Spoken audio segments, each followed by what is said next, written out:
Welcome to test 1, which I gave around this time last year. This is meant to be as a study aid, so we don't have to spend time in class. I don't intend to go through every single problem we'll see, but this is a good proportion of what we expect to see. So, start in by going directly into problem 1. Okay, problem one. Thinking about the intermolecular forces of the following compound, where we could have variable composition of CH3O and then X.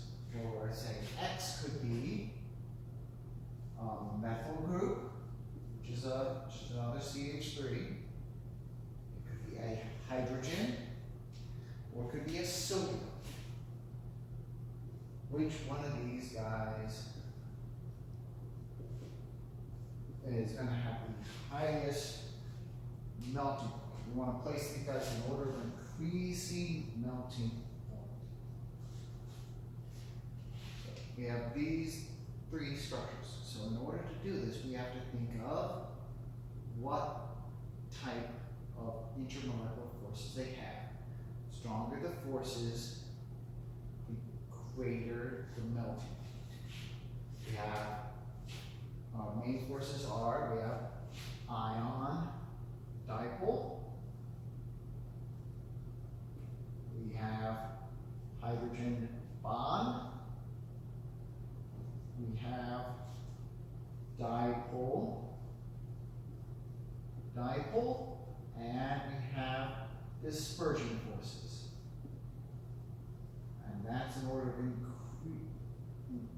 increasing strength is up at the top.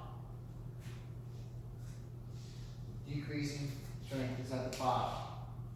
So what we're looking at here is we have a series of compounds. Now, this guy has CO bond. That's going to be polar. But cannot have a hydrogen bond. You need a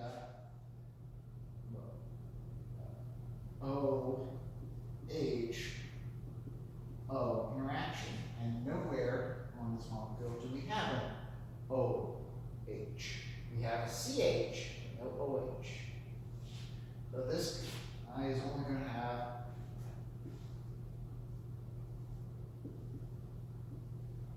dipole, and dispersion forces.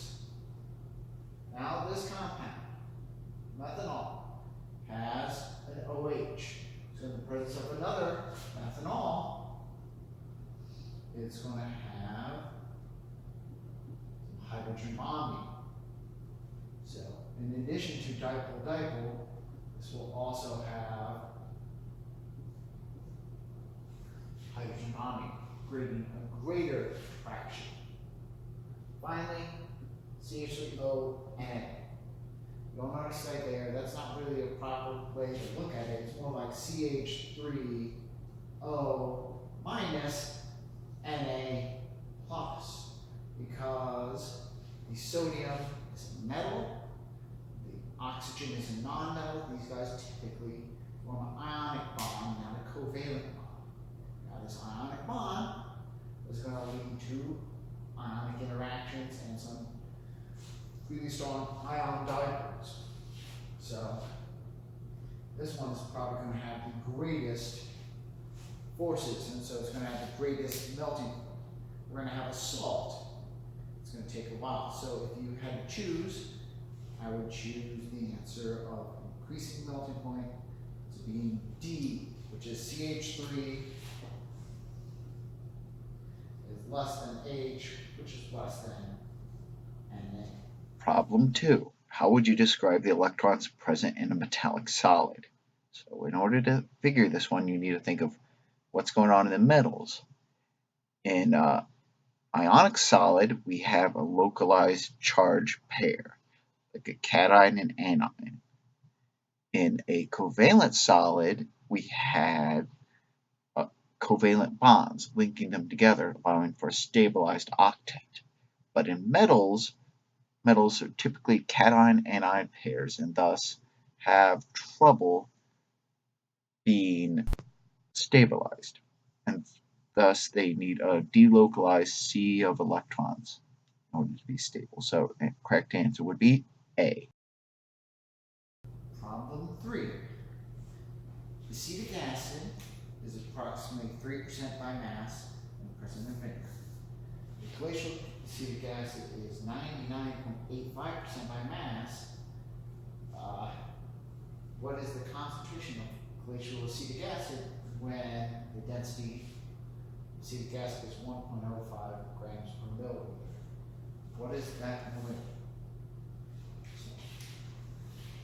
This is a problem straight out of chapter 13. Yeah, acetic acid, C2H4O2. What properties do we know? Well, molar mass. 4, 2, 56 plus 4, 60 grams per mole. Density, 1.05 grams per milliliter. And I stated quite clearly that it's 99.85% by mass. So what does that mean? That means in 100 grams, 99.85 grams is the acetic acid. So that equal to 99.85 over 100.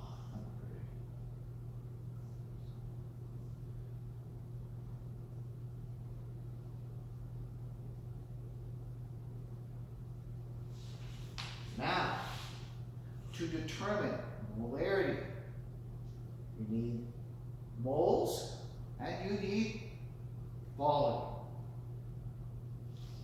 First thing we're going to do is we're going to calculate our moles of acetic acid. 99.85 grams, 60 grams per mole, 1.66 moles.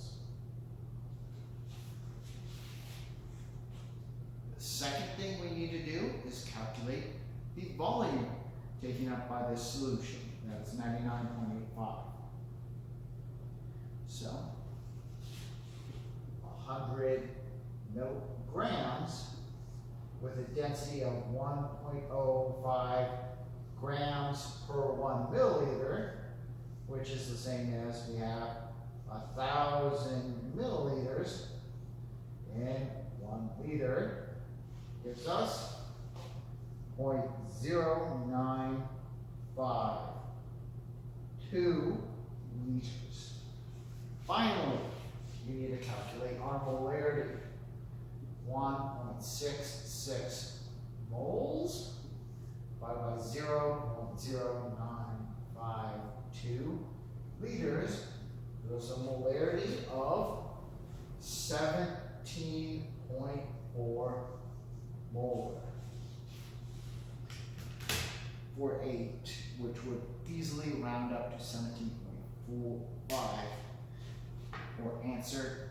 Problem 4. Looking at this unit cell, what would the molecular formula be? So we have titanium, calcium, and oxygen. We need to determine where each atom is. You see that calcium is in the 8 corners, meaning they're adopting a simple cubic shape, meaning there is one calcium ion. The titanium is in the body, making that one atom as well. And each oxygen is in the 6 faces, meaning there's 3 oxygens total, because each oxygen is worth a half. So the total structure would be CaTiO3.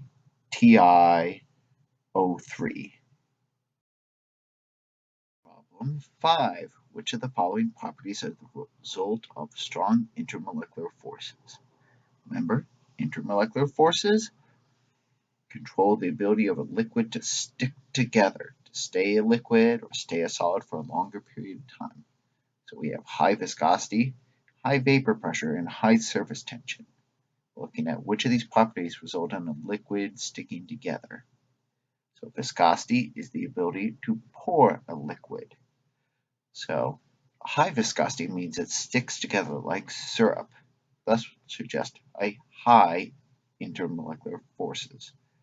Surface tension is the ability of a liquid to stick together against an external pressure. So high surface tension be similar.